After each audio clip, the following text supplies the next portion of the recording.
Oke, selamat pagi semuanya. Saya akan segera memulaikan kuliah kita pada hari ini.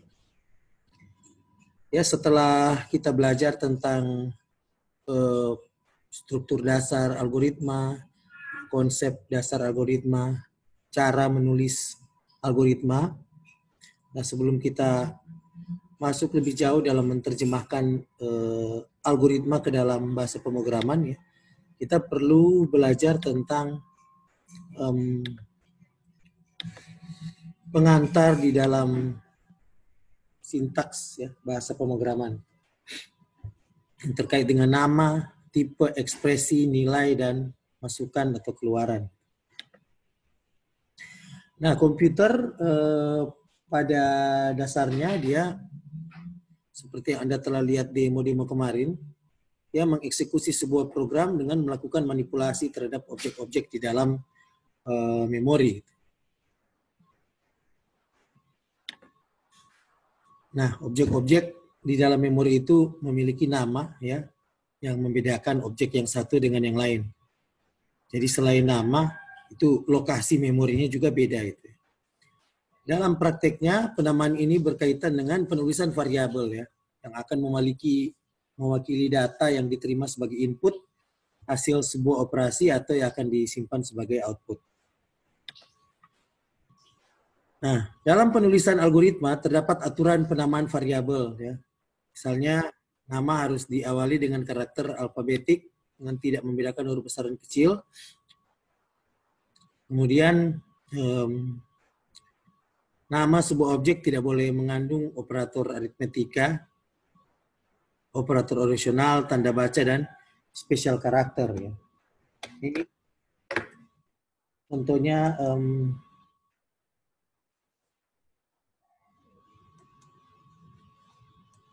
sebuah contoh penulisan algoritma tentang ya, penulisan algoritma tentang mencetak hello world gitu ya, hello world. Kalau Anda lihat di sini, saya ikut model penulisan algoritma dengan kalimat deskriptif ya. Kalimat deskriptif. Jadi diawali dengan nama program yang akan kita tulis. Nama program itu hello world ya. Kemudian kita beri penjelasan ya tentang nama program tersebut. Kita buka kurung kerawal. Program untuk mencetak tulisan hello world. Kemudian sebelum kita tulis algoritmanya, kita tulis deklarasinya dulu. Apa-apa yang perlu deklarasi di sini? Nah, karena algoritma kita itu algoritma yang akan menampilkan ya, hanya menampilkan pesan hello world di layar komputer. Jadi kita bilang variabel ya yang akan kita tampilkan adalah variabel string ya, variabel huruf, variabel huruf. Kalau Anda lihat di sini ya, nama variabel saya taruh namanya nama pesan, semuanya dalam huruf kecil. Kemudian algoritma untuk menampilkan pesan hanya ini algoritmanya saya tulis dalam pseudocode. Ya. Pesan ya arah panah kiri hello world, kemudian tulis atau write pesan atau kita tulis dalam bahasa Indonesia tulis pesan. Nah, ini salah satu contoh untuk cara menulis variabel ya, di mana seperti yang disampaikan pada slide ya, menulis variabel itu tidak boleh mengandung operator aritmetika, operator rasional ya, tidak membedakan huruf besar dan kecil. Itu kalau menulis dalam algoritma ya. Tapi nantinya kalau algoritma ini Anda sudah terjemahkan ke dalam bahasa pemrograman, nah tergantung ya. Kayak bahasa pemrograman C, C++ itu mereka disebut case sensitive. Jadi dia membedakan huruf besar dan huruf kecil. Kalau dalam menulis algoritmanya tidak dibedakan huruf besar huruf kecil. Tapi kalau dalam menulis bahasa pemrogramannya, nah sintaks bahasa pemrograman C dan C++ itu membedakan huruf besar dan huruf kecil. Jadi kalau Anda memberi nama variabel dengan huruf besar, dia akan bedakan itu nama variabel yang ditulis dengan huruf besar dan huruf kecil. Jadi dianggap ada dua variabel, meskipun namanya sama. Nah, tipe yang dimaksud adalah data yang akan diproses oleh komputer ya. Sebenarnya komputer itu kan mengolah data. Jadi kita harus tahu itu ya. Selain nama variabel, variabel itu biasanya berkaitan dengan tipe data yang akan kita gunakan. Ya. Tipe data itu adalah klasifikasi bentuk keadaan data yang akan disimpan dalam memori ya. Dan jenis operasi yang dapat dilakukan pada data tersebut. Seperti pada contoh program saya yang pertama ini. Ada contoh yang saya tampilkan pertama di sini. Nah, tipe data yang saya mau tulis itu ini, string ya. Tipe datanya tipe data string. Ya, jadi seperti itu.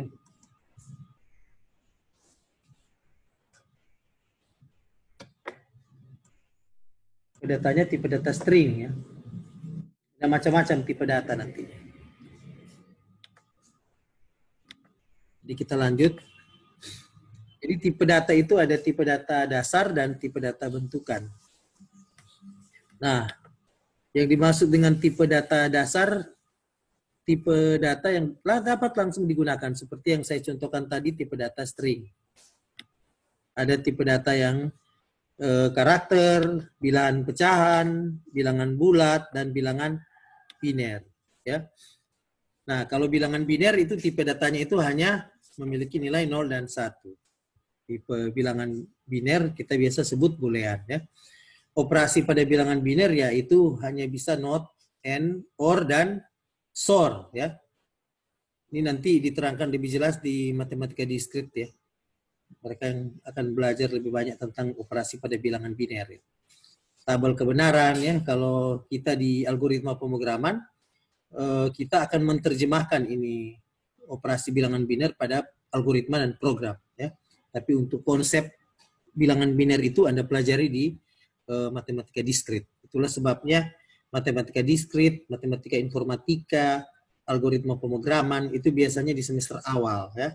Di semester awal mahasiswa dalam program ilmu komputer di seluruh dunia itu dipelajari di semester awal, mata-mata kuliah awal. Seperti itu. Ini tabel kebenaran N ya. Tabel kebenaran N itu bernilai benar jika kedua-duanya harus bernilai benar. Tabel kebenaran OR hanya perlu satu kondisi atau satu pernyataan bernilai benar, dia sudah bernilai benar. Tabel kebenaran SOR atau bukan OR ya, seperti itu. Nah, baru ada juga tipe bilangan bulat atau integer ya.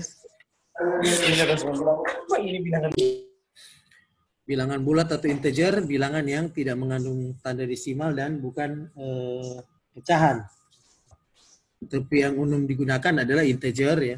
DP nilai dari minus 32.768 sampai plus 32.767.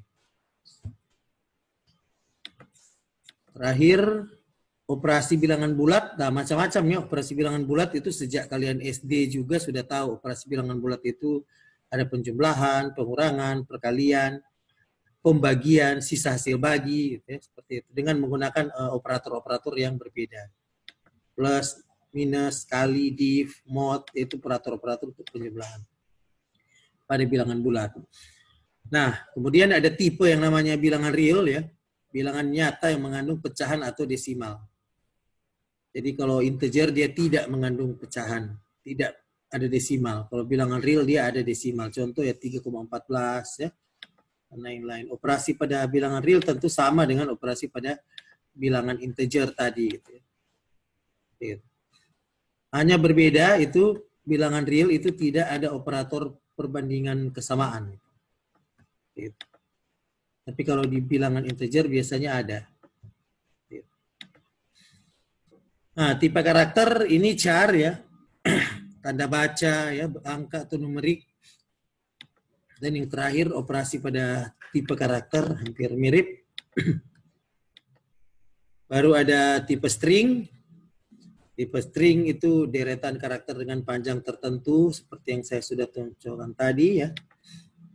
Operasi pada data string itu modelnya seperti alamat plus rumah seperti kita tadi, tidak ada operasinya. Baru tipe bentukan ya. Tipe bentukan ini dibuat berdasarkan tipe data dasar atau tipe bentukan lain gitu, yang kita definisikan. Ada misalnya tipe baru, ya. Tipe baru tujuannya untuk memudahkan orang membaca algoritma. Ya, contoh tipe bilangan bulat, integer, atau tipe alphanumeric string. Tipe terstruktur ini yang sering sekali kita gunakan, ya. Yang apa? Yang ada field, ya, dan record atau dalam bentuk tabel, ya. Baru kemudian contoh penulisan dari tipe terstruktur, misalnya tanggal lahir, ya, bulan, tahun, itu contoh dari tipe bentukan terstruktur. Nah, kemudian ada juga konsep yang diberi nama variabel atau peubah. Ini objek yang nilainya dapat dirubah-rubah gitu. Nama variabel harus didefinisikan di bagian deklarasi gitu. Baru contoh penulisan, deklarasi, panjang, lebar, luas, dan sebagainya. Ini misalnya contoh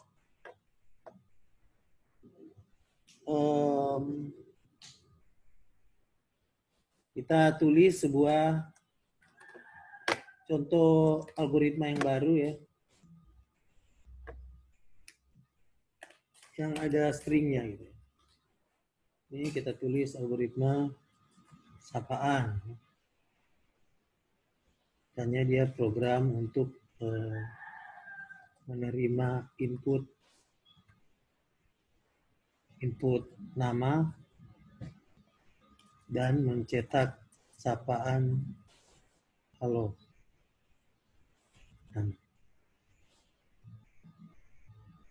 Anda lihat di sini kita tulis algoritmanya seperti itu.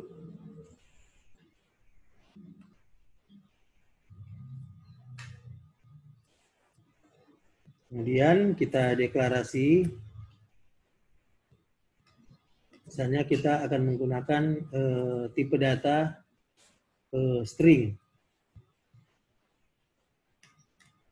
Nah, algoritmanya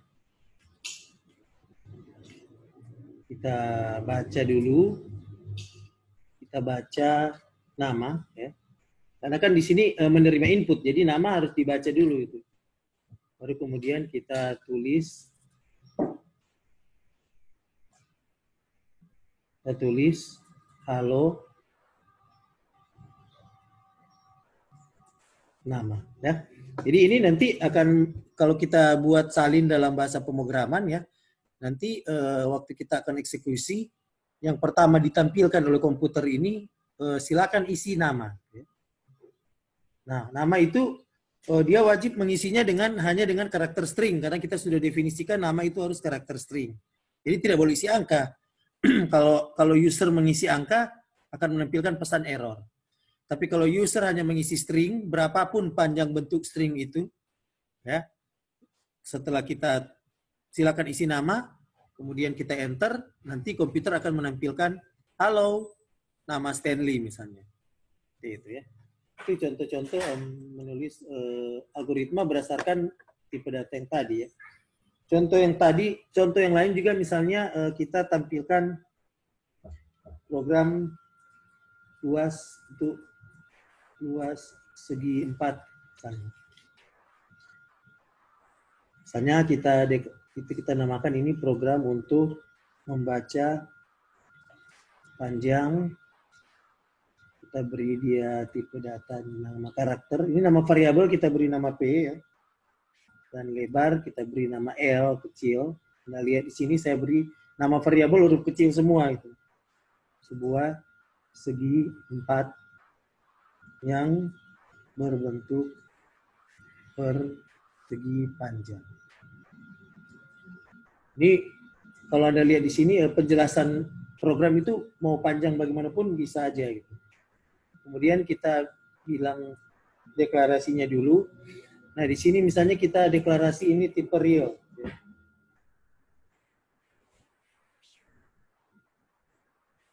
Kemudian variabel L tipe real.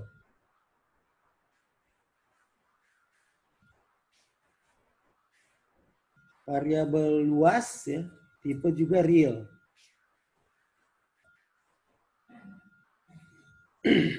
Kemudian kita susun algoritmanya. Algoritma tentu yang pertama kita harus menampilkan perintah baca P dan L. Ya, jadi P dan L di input ya.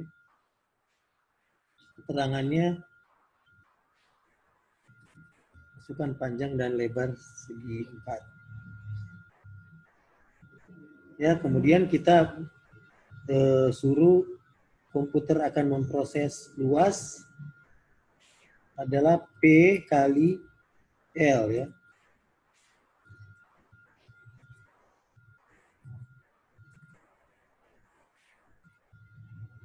Setelah itu tulis ya. Maksudnya tampilkan atau print luas.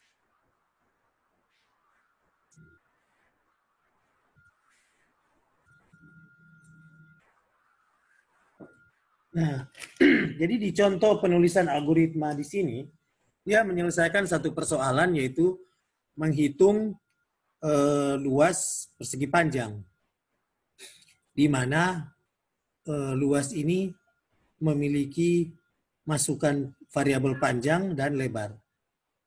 Nah, saya sudah definisikan bahwa variabel-variabel ini hanya bisa bekerja dalam tipe data real.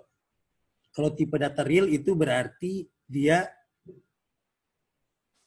tipe data yang memiliki angka di belakang koma. Jadi perkalian-perkaliannya bisa meninggalkan.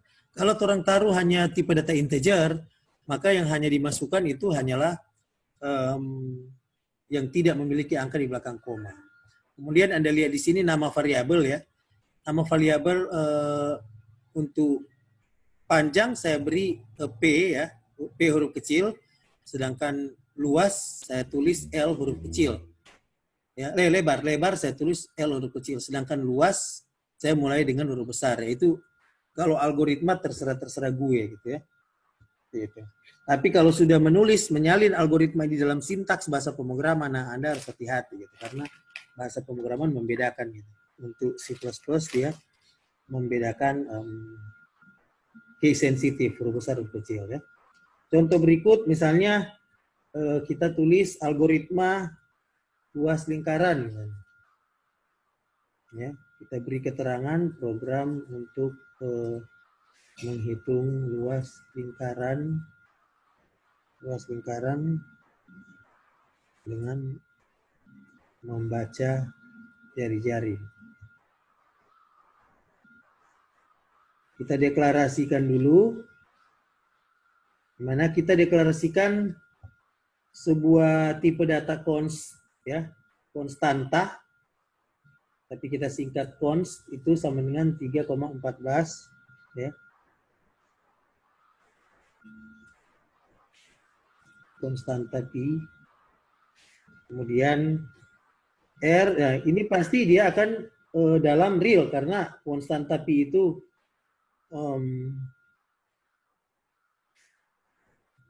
konstanta pi itu kan kita sudah input dalam bilangan real. Ya. Kemudian L atau luas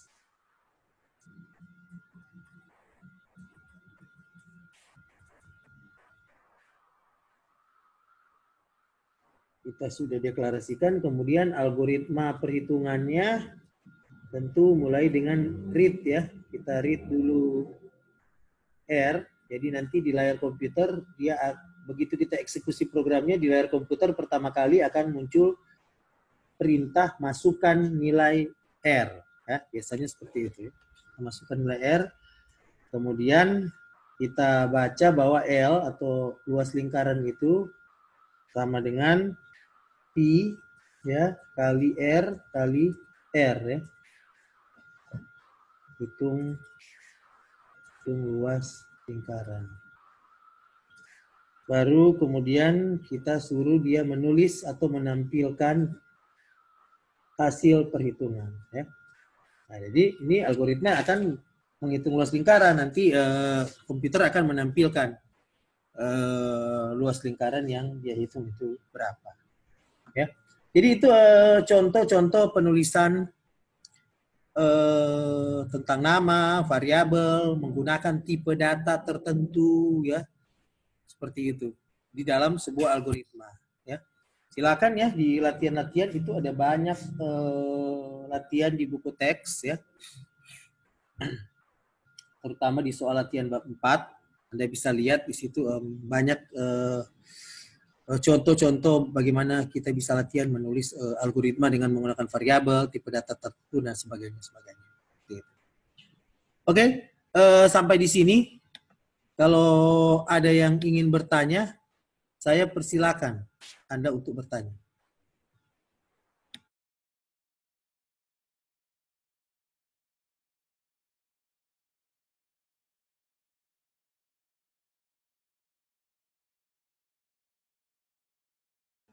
Ya, kalau sudah tidak ada pertanyaan, hari Rabu nanti kita akan belajar tentang bagaimana menyalin algoritma ke dalam bahasa pemrograman tertentu. Sudah tidak ada pertanyaan ya?